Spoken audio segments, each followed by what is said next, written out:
Buenos días, hermanos, que la gracia del Señor sea con ustedes. Vamos a estudiar la lección que corresponde para el día jueves 15 de febrero, la, perdón, la cual lleva por título No olvides ninguno de sus beneficios. Ya, lección para el 15 de febrero, jueves. Pero no olvidar que esta viene de una lección principal que lleva por nombre Tu amor es grande hasta los cielos, donde el versículo de memoria que se encuentra en el Salmo 57, versículos 9 y 10 dice, perdón, entre los pueblos, Señor, cantaré de ti entre las naciones, porque tu amor es grande hasta los cielos y hasta las nubes tu fidelidad. Bien, entonces vamos a comenzar a estudiar un poquito acerca de la lección de este día, la cual se basa netamente en el Salmo 103. ¿Ya? Así que voy a proyectar acá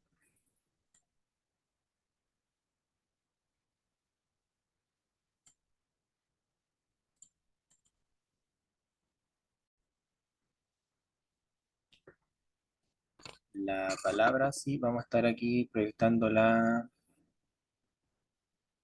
el Salmo. Voy a buscar acá en el libro de Salmos, capítulo 103. Voy a cambiar la Biblia. Ya, vamos a leer el Salmo. Vamos a comenzar y vamos a leer en el nombre del Señor.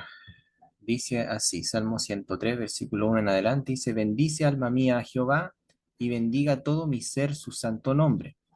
Bendice alma mía a Jehová, y no olvides ninguno de sus beneficios.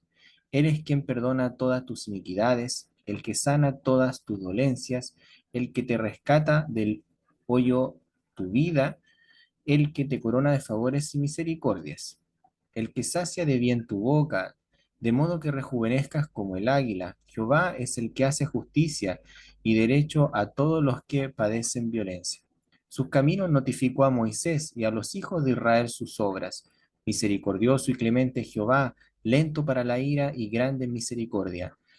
No contendrá para siempre, ni para siempre guardará el enojo. No ha hecho con nosotros conforme a nuestras iniquidades, ni nos ha pagado conforme a nuestros pecados. Porque como las alturas de los cielos sobre la tierra, engrandeció su misericordia sobre los que le temen. Cuando está lejos el oriente del occidente, hizo alejar de nosotros nuestras rebeliones. Como el Padre se compadece de los hijos, se compadece Jehová de los que le temen, porque Él conoce nuestra condición, se acuerda de que somos polvo. El hombre, como la hierba, son sus días, florece como la flor del campo, que pasó el viento por ella y pereció, y su lugar no la conocerá más. Mas la misericordia de Jehová es de la eternidad y hasta la eternidad, sobre los que le temen, y su justicia sobre los hijos de los hijos, sobre los que guardan su pacto, y los que se acuerdan de sus mandamientos para ponerlos por obra. Jehová estableció en los cielos su trono, y su reino domina sobre todos. Bendecid a Jehová, vosotros sus ángeles, poderosos en fortaleza, que ejecutáis su palabra, obedeciendo a la voz de su precepto. Bendecid a Jehová, vosotros todos sus ejércitos, ministros suyos, que hacéis su voluntad. Bendecid a Jehová, vosotras, todas sus obras, en todos los lugares de su señorío. Bendecid, alma, a Jehová. Amén. Muy bonito salmo, eh, bastante interesante en varias cosas, porque tiene harta información que compartirnos, ¿ya? Así que vamos a tratar de desglosar algunos conceptos que hay acá.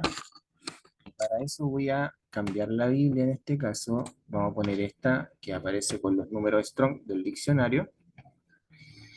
Y primero que todo es un salmo de David, ¿ya? Y comienza diciendo, bendecid, bendice alma mía, ¿ya? Bendice alma mía Jehová. Bueno, qué podemos rescatar primeramente de esto? Es interesante que David comience bendiciendo al Señor, ¿ya? Es decir, lo primordial del Salmo es que David va a ir a... Voy a dejar de compartir. Voy a tener abierta aquí la Biblia más chiquitita. Es interesante, como decía, que David comienza a...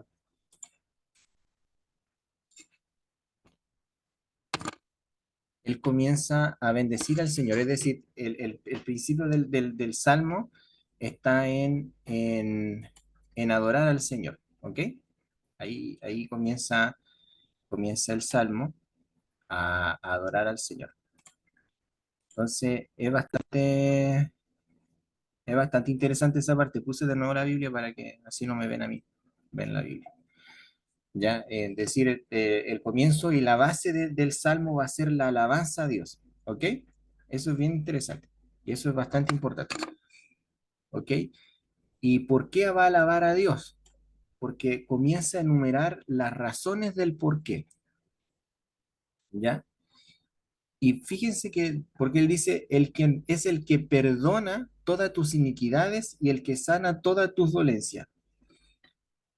Entonces, es decir, una de las razones por la que David está alabando a Dios es porque David reconoce que es el único que te puede perdonar, ¿ok? Y no perdona cualquier cosa, él dice perdona las iniquidades. Cambié la Biblia aquí, porque aquí la palabra iniquidad, que en hebreo se dice abom, no sé si se podrá ver ahí, ya, es bastante interesante porque en hebreo existen tres formas de hablar acerca de lo que nosotros conocemos como el pecado. Una de ellas es como la que acabamos de leer aquí, abom, que se puede traducir como iniquidad, como algo se refiere a ese pecado que es como ya que tú practicas el pecado, ¿ok? Cuando tú ya comienzas a tener una práctica constante del pecado. Tenemos otro que se llama hatá, que es cuando tú erras al blanco, que es ese pecado que tú cometes cuando a ti nadie te ha dado instrucciones, nadie te ha enseñado no a hacer lo malo, entonces tú cometes ese pecado por ignorancia. Ese se le conoce como hatá, errar el blanco. Y por último tenemos otra palabra en hebreo para hablar de lo que vendrían siendo las rebeliones, que esa palabra es peshá, ¿ya? Peshá. Y esa palabra rebeliones habla de ese pecado del cual a ti se te entregó una instrucción, se te enseñó a hacer lo correcto, pero tú tomas la decisión simplemente de no hacerlo. ¿Ok? Entonces, fíjense que David comienza diciendo que bendice al Señor, comienza a bendecirlo, comienza a darle la honra y la gloria al Señor, y lo primero que enumera David es que Dios es un Dios perdonador, pero no perdona cualquier cosa, sino que comienza diciendo perdona tus iniquidades, es decir, aunque tú seas una persona que esté sumergida en el pecado y que tu vida sea una vida llena de pecado, que tú estás muy acostumbrado a hacer lo malo delante de Dios, aún así Dios te puede perdonar. ¿Se entiende? No sé si se logra entender eso. Y después dice, y es el que sana todas tus dolencias, como que si las dolencias estuviesen unidas a tus iniquidades. Es decir, quiere decir que muchas veces las dolencias que nosotros podemos llegar a tener, muchas veces son el resultado de la vida que nosotros escogimos vivir. Por eso David comienza en el versículo 3 diciéndote lo primero, por lo que Dios, por lo primero, perdón, que lo que alabamos a Dios tiene que ser la iniquidad, porque Dios nos perdona la iniquidad. Dios perdona la forma pecadora en la que tú decides vivir, la cual con el tiempo te trae dolencias porque tomaste malas decisiones, porque quisiste vivir una vida así, y eso te traerá dolencias. Pero aún así David dice, Él perdona esas iniquidades, es decir, Él puede perdonar ese pecado, esa vida de pecado, y además de eso, sana todo lo que eso te conllevó. Es tremendo eso, es muy bonito. Y David alaba a Dios por eso. Y después dice, el que te rescata del hoyo tu vida y el que te corona de favores y misericordia. Después dice, el que sacia de bien tu boca, de modo que rejuvenezcas como el águila. Esa parte es tremenda. Yo no sé si ustedes lo sabían, pero el águila es un animal muy, a ver, ¿cómo decirlo? Bastante genial dentro del reino del, del mundo de las aves, ¿ya? ¿Por qué dice en modo que rejuvenezcas como el águila? Porque el águila tiene la capacidad de rejuvenecer, ¿ya? No es que pida un deseo y se rejuvenezca, sino que el águila cuando llega a una cierta cantidad de años, el águila va perdiendo, físicamente va perdiendo ciertas capacidades. Entonces las plumas ya no son las mismas, ya no es tan cortadora de viento, se comienza a ser más pesada, el pico del águila comienza a curvarse, entonces las garras también empiezan a perder su capacidad. Entonces el águila pasa por un proceso y tiene que tomar una decisión bien importante en su vida, que es rejuvenecer, es decir, reinventarse, rejuvenecer o morir, porque va a llegar un punto donde ya el águila no va a poder seguir volando debido a sus plumas, no va a poder cazar por su garra y por el pico que comienza a encurvarse. Entonces, ¿qué hace el águila? Pasa por un proceso doloroso donde ella tiene que quitarse todas las plumas, ir hasta una montaña, buscar un refugio, obviamente, quitarse todas las plumas y se comienza a golpear el pico con la roca hasta que se lo saca. ¿Y para qué hace eso? Para que le vuelvan a hacer un nuevo plumaje y vuelva a tener nuevas garras y un nuevo pico. Es decir, el águila rejuvenece, porque si no rejuvenece, el águila se muere. ¿Se entiende? Entonces es bien interesante que David asocie ese proceso que pasa el águila con nosotros, es decir, eh, cuando nosotros estamos en Dios o con Dios, te podemos rejuvenecer como el águila. ¿Se fija? Es decir, Dios nos entrega una nueva vida, nos entrega un nuevo ser. Y eso es bastante interesante que David asocie ese proceso de rejuveneción, ay, no sé cómo se dice, pero ese proceso de rejuvenecer como el águila y lo asocie con el perdón que el Señor nos entrega, ¿ya? Entonces, después sigue enumerando sin fin de cosas más David, como que Jehová es un juez porque él dice que él hace justicia, él hace derecho, ¿sí?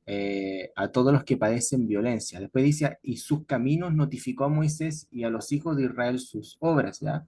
Es decir, sus caminos notificó a Moisés. Fíjense qué importante es esto, porque a veces nosotros olvidamos algunas cositas, como cristianos nos centramos mucho en el Nuevo Testamento y decir, cuando Jesús dice, yo soy el camino, es decir, cuando nosotros hablamos del camino, ¿qué es el camino? Obviamente nuestra mente cristiana siempre se va a mover a lo que Jesús habla en el Nuevo Testamento y decir, no, Jesús es el camino. Sí, pero bueno, y antes que Jesús viniese a la tierra, ¿cuál era el camino? Entonces, muchas veces los cristianos nos quedamos sin respuesta. Entonces, aquí están las respuestas que el Señor nos da. Tenemos en este caso que el salmista David dice que los caminos del Señor, ¿dónde fueron notificados? A Moisés. Eso quiere decir que el camino del cual está hablando la palabra de Dios es precisamente lo que Dios le entregó a Moisés en la montaña. ¿Y qué es lo que es eso? Pues su ley, ¿ok? La Torá, como se diría en hebreo. Torá significa instrucciones o enseñanza, que nosotros lo conocemos como la ley de Dios, ¿ya? Es decir, ¿qué le dio a Moisés? El camino. ¿Y cuál es ese camino? Eran sus leyes. Entonces, ¿cuál era el camino antiguamente? Era la ley. Entonces, cuando Jesús dice que Él es el camino, eso es porque hay un paralelismo entre la ley de Dios y Jesús. Es decir, Jesús podríamos decir que es la Torá o la ley de Dios hecha carne. ¿Ya? Ese es un tema mucho más largo, pero mencionarlo aquí igual valía la pena. ¿Ok? Y después vuelve a comenzar David a decir misericordioso y clemente Jehová, lento para la ira y grande en misericordia. Ese es un concepto que se repite mucho. Moisés lo repite mucho en la ley, tardo para la ira y grande en amor y misericordia. No contenderá para siempre ni para siempre guardará el enojo. Esto es bien importante, porque a veces nosotros nos hacemos una idea incorrecta de lo que Dios y pensamos que Dios no se enoja, ¿ya? Ahora, es importante esto, que la ira de Dios no es como nuestra ira. Nosotros cuando nos airamos con nuestros hijos, podemos explotar, en el peor de los casos hay agresiones, y así sucesivamente. No, no tenemos que usar esa forma de pensamiento para entender la ira de Dios. No, la ira de Dios se maneja de diferentes formas. Pero no caigamos en ese juego de decir, no, es que Dios no se enoja. No, no, sí, Dios sí se enoja, ¿ya? Sí se enoja. Pero lo que tenemos que entender del enojo de Dios, que no es como nuestro enojo, entender que su enojo no es para siempre, ¿ya? Por eso dice la palabra, ni para siempre guardará el enojo. Es decir, Dios, al igual que nosotros, puede sentir un enojo en el momento, pero ese enojo no se prolonga, ese enojo no es un enojo destructivo. Por ejemplo, Dios le dice a Israel que Él se enojó con ellos por un poco de tiempo, y ese poco de tiempo equivalió a 70 años de cautividad en Babilonia. ¿Se entiende? Pero ¿se enojó Dios con Israel? Sí, se enojó Dios con Israel, eso es un hecho, es real. Entonces, no tenemos que vivir una vida pensando que Dios no se enoja. No, hermano, sí, Dios sí se enoja. ¿Ok? Dios sí se enoja y por eso nosotros tenemos que eh, tener respeto con Dios, tenemos que hacer lo que Dios nos pide que haga y estar siempre del lado contrario al enojo de Dios, ¿ya? Porque el apóstol Pablo más adelante, en las cartas, si no me equivoco, en el libro de Romanos, él dice, eh, si Dios no perdonó a las ramas originales, refiriéndose a Israel, dice, ¿cuánto más a nosotros, refiriéndose a los gentiles que fuimos injertados, cuánto más a nosotros? Es decir, no podemos caer en ese juego de decir, ah, si el Señor es todo amor y misericordia, Él no se enoja, Él no guarda rencor, ¿sí? Y hacer una vida desordenada como nosotros queramos. No, no funciona así, ¿ya? No funciona así. Hay que guardar respeto al Señor, hay que temerle al Señor, hay que amarlo, ¿sí? Y hay que, ¿cómo decirlo? Hay que hacer lo que el Señor nos está pidiendo que haga, ¿ok? Y entender que su enojo, si en algún momento el Señor llegase a sentirlo por nosotros, entender que su enojo no es para siempre, ¿ok? Y que es provocado. El enojo del Señor no viene porque sí, ya no, es el resultado generalmente de cosas que nosotros hacemos. Porque fíjense ahora, esta parte es muy buena, dice, no ha hecho con nosotros conforme a nuestras iniquidades, ni nos ha pagado conforme a nuestros pecados. Mire, presta atención en eso. En eso se basa la misericordia. De hecho, esto es misericordia. La misericordia, hermano, es el poder que tiene alguien de no hacer, de no hacer lo justo con esa persona. Lo explico de otra manera. Es decir, Dios tiene todo el poder de castigarnos a nosotros conforme a todo lo malo que nosotros hemos hecho.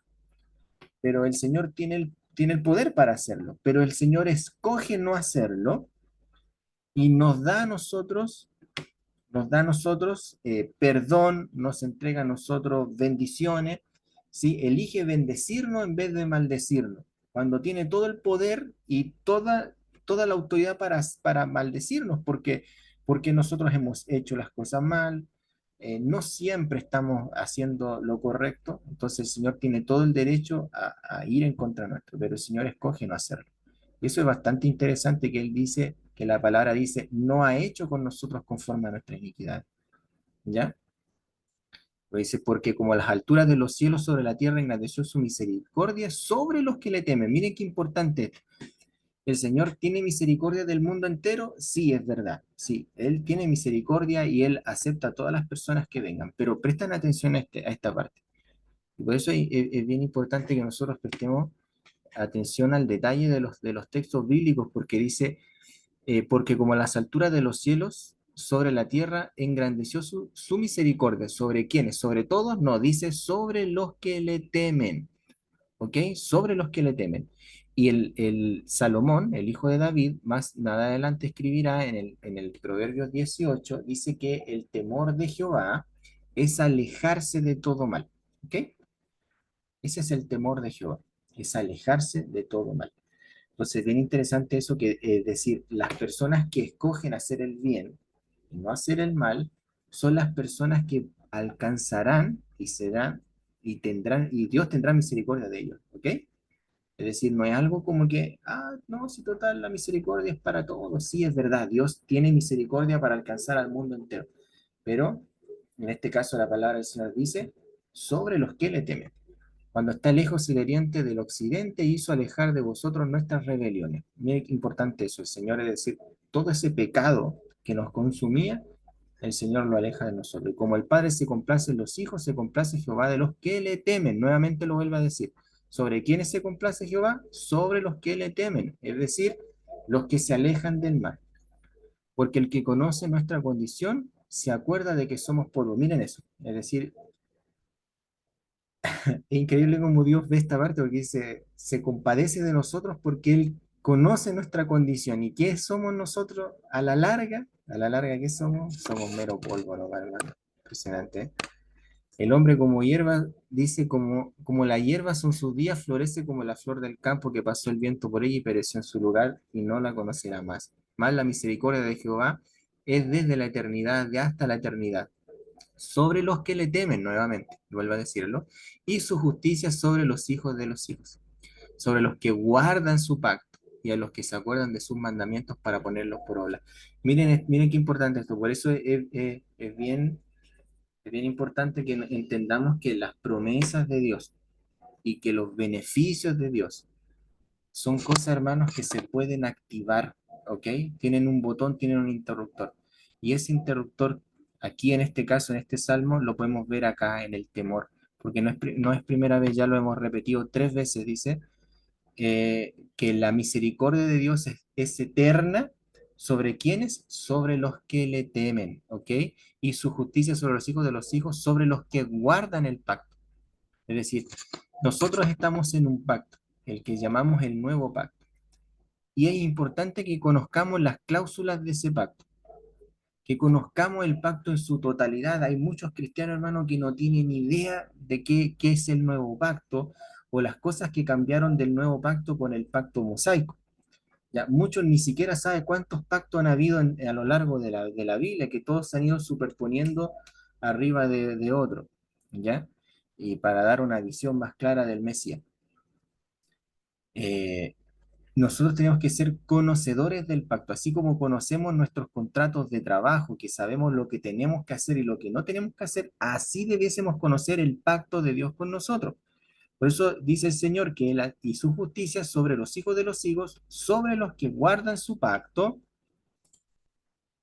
sobre los que guardan su pacto y los que se acuerdan de sus mandamientos para ponerlos por obra. Mire qué importante es.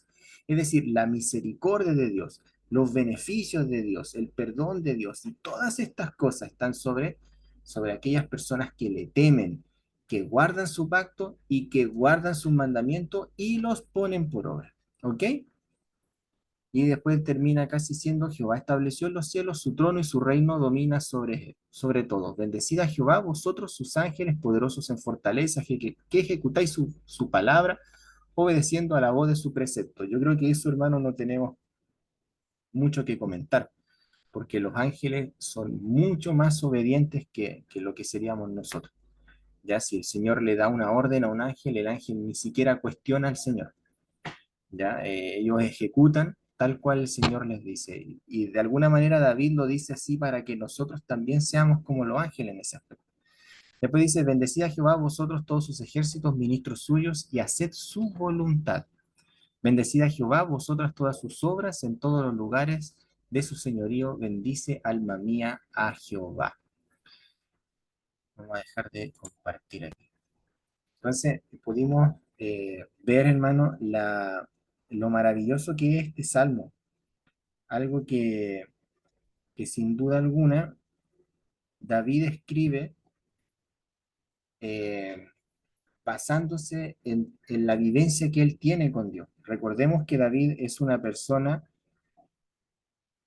que cometió muchas faltas en su vida. ¿Ok? Los que conocen la historia de David saben de lo que estoy hablando. Y cometió bastantes faltas en su vida, pero aún así David siempre entendió y conocía muy bien el perdón de Dios. Entonces, por eso David comienza el salmo alabando a Dios Y lo primero que hace, dice, Él es el que perdona tus iniquidades y el que sana tus dolencias. ¿Sí? Porque podemos ver que David experimentó el perdón de sus iniquidades, el perdón de sus pecados, y experimentó la sanidad del Señor. ¿Sí? Y así comienza después David a darte tremendos consejos y a dar unos tips bastante importantes referente a esto. El cómo rejuvenecer, cómo el perdón de Dios nos rejuvenece, como pasa con el águila. Pero una de las cosas también que recalca David es que estas promesas se pueden activar. ¿Y cómo se activan? Cuando nosotros le tememos a Dios. ¿Sí? ¿Y qué es el temor de Dios? Como dice la palabra, voy a buscar ese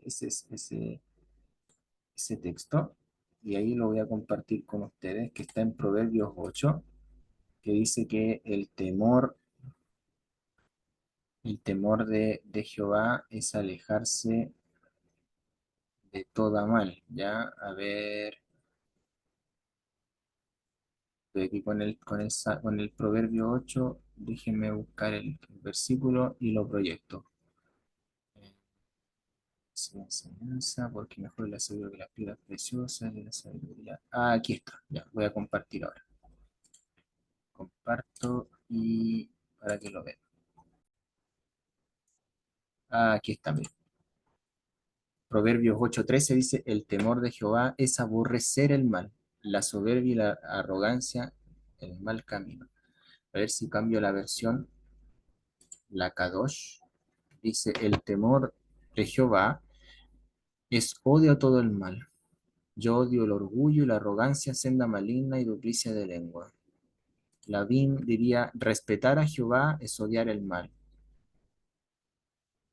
A ver otra versión. ¿Cuál puede ser?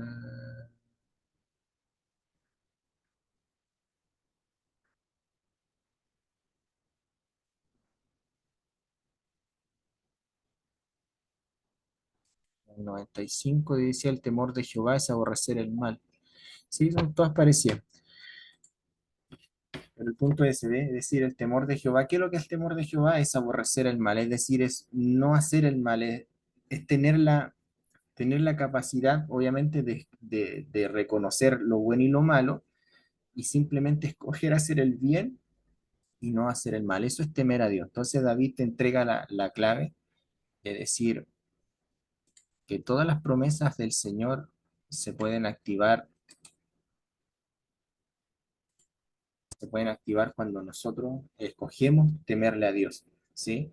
Y así experimentar, hermanos, todos los beneficios que el Señor tiene para nosotros.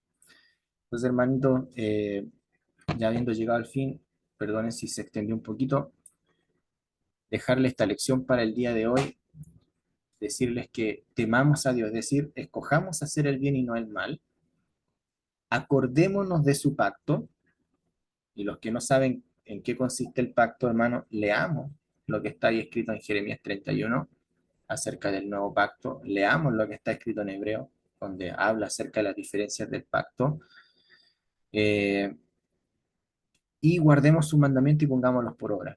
Creo que esas son las claves de todas las cosas que el Señor quiere entregarnos y de todas las bendiciones que Él quiere que nosotros experimentemos, para que no nos olvidemos de todos sus beneficios, como decía la lección. Amén. Señor les bendiga, hermanos. Señor les guarde y que tengan un hermoso día jueves lleno de bendición. Eh, ya. Sí. Bueno, eso. Bendición, hermano. Cuídense. Muy lindo día.